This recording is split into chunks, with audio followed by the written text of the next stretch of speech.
Hello दोस्तों, आज हम डिस्कस करेंगे बैक पेन। यह हमारे शरीर के किसी भी हिस्से की मांसपेशियां मतलब कि किसी भी हिस्से की मसल्स में अगर दर्द होता है तो उसके बारे में यहाँ पर हम डिस्कस करेंगे। तो जानेंगे यहाँ पर इसके कारण के बारे में और इसकी मेडिसिन के बारे में।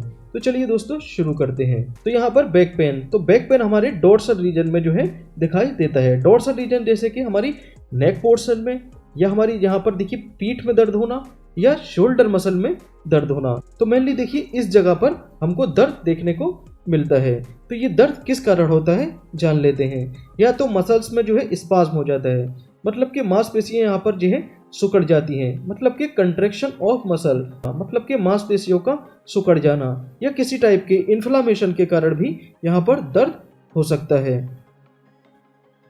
अब यहाँ पर देखिए फिगर में हम दो टाइप की मसल देख पा रहे हैं। एक रिलैक्स मसल है और दूसरी सिकुड़ी हुई मसल है, जिसको हम कंट्रैक्शन पोजीशन के नाम से जानते हैं। यहाँ पर मसल के दो फाइबर होते हैं, एक मायोसिन होता है, दूसरा एक्टिन होता है।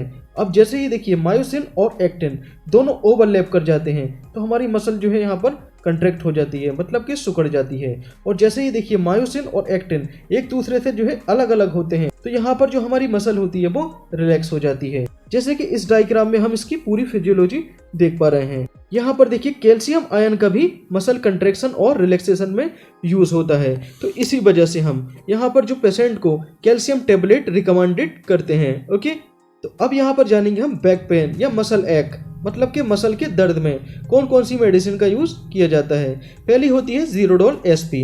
तो यहाँ पर देखिए जीरोडोल एसपी में कौन कौन सी मेडिसिन होती है। यहाँ पर होती है एसिक्लोफिनेक, और एस का मतलब होता है यहाँ पर सेरेसियो पेप्टिडेज, और पी का मतलब होता है पैरासीटामोल। तो यहाँ पर जीरोडोल एसपी बीडी चलानी होती है, मतलब कि दिन में 2 टाइम इसको देना पड़ता है। ओके, नेक्स्ट मेडिसिन आती है डिक्लोफिनेक। ये 50 मिलीग्राम की होती है। तो यहाँ पर डिक्लोफिनेक को कैसे देना होता है, इसको हम टीडीएस मतलब कि दिन में 3 बार, या बीडी पेशेंट को दे सकते हैं, मतलब कि दिन में 2 बार दे सकते हैं।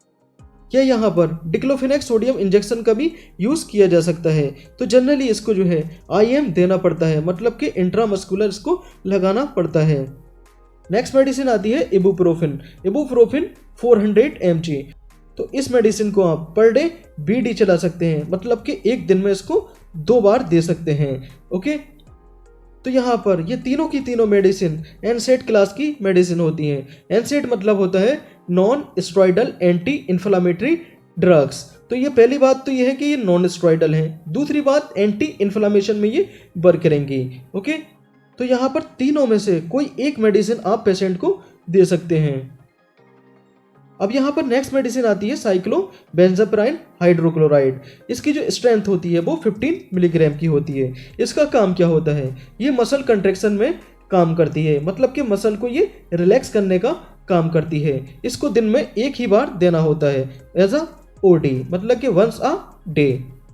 नेक्स्ट मेडिसिन आती है कैल्शियम और विटामिन D3 टैबलेट, जिसकी जो स्ट्रेंथ होती है वो 500 मिलीग्राम होती है। तो इसको दिन में 1 ही बार देना होता है, मतलब कि HS, सोने के पहले। तो यहाँ पर भी आप कोई एक मेडिसिन यूज कर सकते हैं।